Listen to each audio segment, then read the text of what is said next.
Hier by Goeiemôre, Good Morning het ons om ons eie minister van Finansies gedoop. Is natuurlik Thys van Sail wat hier is om oor die jongste verwikkelinge rakende finansies te gesels. Thys, welkom terug. Lekker om te wees, Elsa. Goed, kom ons begin op 'n internasionale vlak. Wat het die markte hierdie week oorheers? Want daar het nogal redelik baie gebeur. Ja, ek dink Elsa wat dit nogal baie interessant maak is, en ek dink juist omdat nou maar ons verjaarsdag is, jy weet, om net 'n bietjie terug te gaan vir die laaste jare amper. So as ons nou basies gaan kyk, jy weet 'n jaar terug letterlik toe ons begin het, toe was die Donald Trump administrasie eintlik nog in kinderskoene gewees. So met ander woorde was half nog die begin, die opkoms van die verwagting maar die ding wat die grootste nuus was op die huidige stadium was nog steeds Rusland en Oekraïne gewees. En vandag is dit amper asof dit in die skaduwee is maar daar's eintlik nog daadwerklike oorlog wat daar plaasvind en daar's nog elke dag mense wat sterf daar en daar's net eenvoudig daar word nie eintlik regtig iets weer verder omtrent dit gedoen nie. Nou het ons hier die Amerikaanse oorlog wat basies nou 'n groot rol speel, maar gedurende ook die laaste jaar het ons byvoorbeeld ook gesien, jy weet die goudprys wat eenvoudig rekordhoogtes geslaan het, kripto wat eenvoudig heeltemal uit die bus uitgeval het tot 'n groot mate, markte wat regtig waar groot herstellings gesien het, as 'n mens die woord wil herstel eerder gebruik as verlies, en natuurlik jy weet as ons ook gaan kyk die rand, jy weet wat baie versterk het ook oor die laaste jaar, en dan natuurlik as ons ook gaan kyk jy weet internasionale markte om terug te kom by die antwoord is, ek dink laasweek het ons 'n baie meer, kom ons sê, gerelaxte tipe van mark gesien en daar's weer 'n bietjie groei gewees, veral op die internasionale vlak van ongeveer so tussen 3 tot 4%, wat byvoorbeeld op die indekse bygelas is, maar nie te sleg nie, maar ek dink ook na gisterand met Donald Trump, hy het nie sy sin gekry wat in Pakistan gebeur het nie, so ek dink ja, dit is ook 'n goeie nuus, jy weet, vir die olieprys vir die res van die week. Ja, en dit gaan interessant wees om te sien wat nou gaan volg, na aanleiding van dreigemente wat voortduur. Hoe groot is die risiko van hoër oliepryse vir die wêreldekonomie? Ek dink ja, op hierdie huidige stadium om net vir die verbruiker en natuurlik die kyker daar buite net baie maklik te kan verduidelik. Ek dink ja, die oliepryse is amper die markaanwyser van ekonomiese groei reg oor die wêreld. Okay.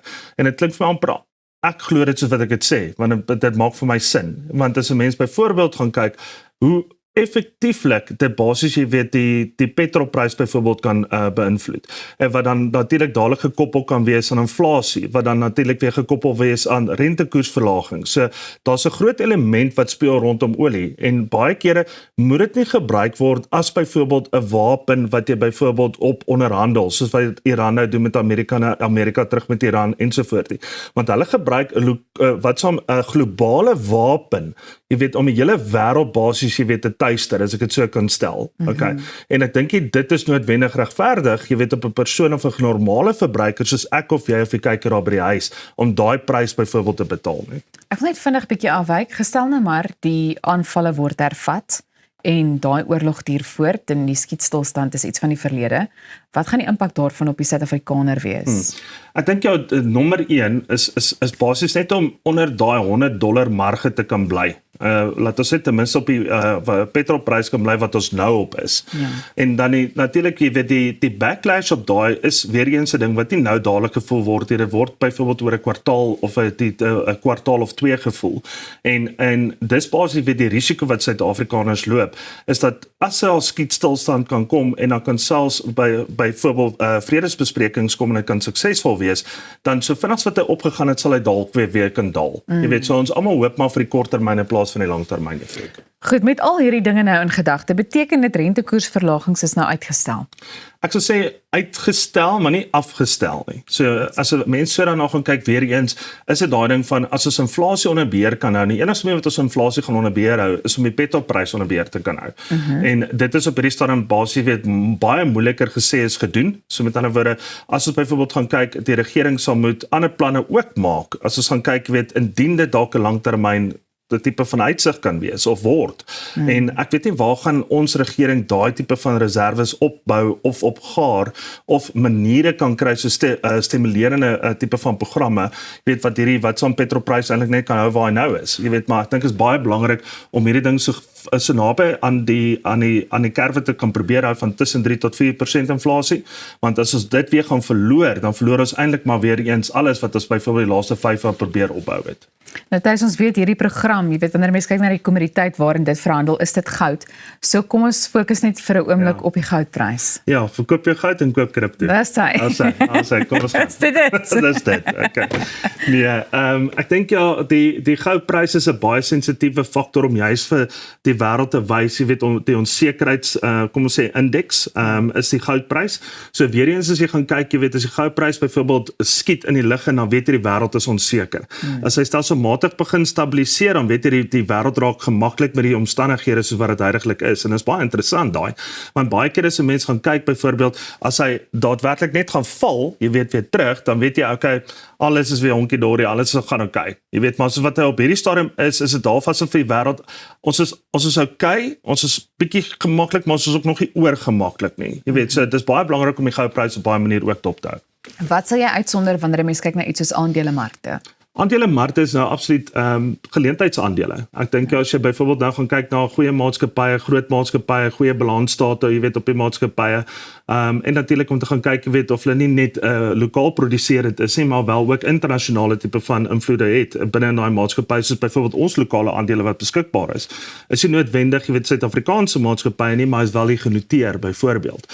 En dan natuurlik, jy weet, in die privaat sektor, skuldbriewe, is dit ook nou basies, jy weet, daai tipe van goeders wanneer jy gaan kyk, jy weet waar jy bietjie meer koerse kan vasmaak vir die nabye toekoms, so daar vir 12 maande, 24 maande, jy weet daai tipe van effek. Thys het voorheen al gespot oor die feit dat jy eintlik graag 'n weervoorspelling wil deel. Kaapstad se damvlakke is onder 50%. Maak dit saak vir die ekonomie?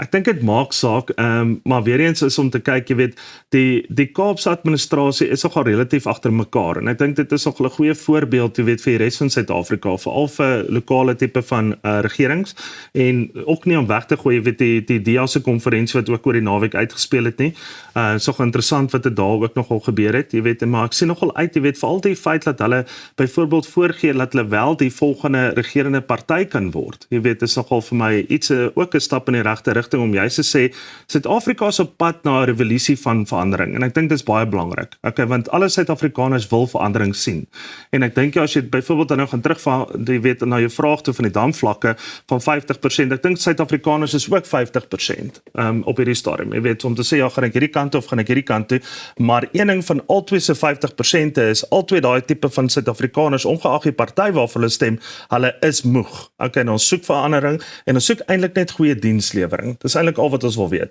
Ons wil weet 'n damvlak is 50%, maar ons wil ook weet, ja, wat word omtrent dit gedoen. Ek dink ja, dit is belangrik. So dit gaan eintlik meer oor die beleid as enigiets anders. Goed, ek wil net vra, wat moet beleggers nou doen as daar miskien 'n goeie wenk is wat jy kan deel? Ek dink nie noodwendig, jy weet, die pryse wat op hierdie stadium, jy weet, so gedaal het, want dit was amper die slegste maand wat ons nou gehad het sedert 2008. Jy weet, so market crash, jy weet, maar onthou, ons kom ook van 'n baie hoë tipe van limiet af. So met ander woorde, ja, dit is 'n groot wat verskansing wat geplaas gevind, maar dis nie noodwendig 'n regstelling nie. Ek dink is dalk net 'n herprysing, jy weet, in die volatiliteitsfaktor waarin ons osself bevind.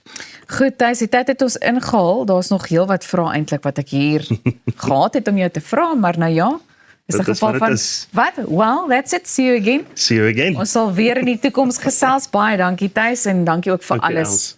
Rakende goeiemôre, good morning. Nou ja, intussen kan jy ingeskakel bly. Die bekende Elsabie Zietsman kom kuier net hierna, en dit is altyd iets om voor ingeskakel te bly. Ons is nou weer terug.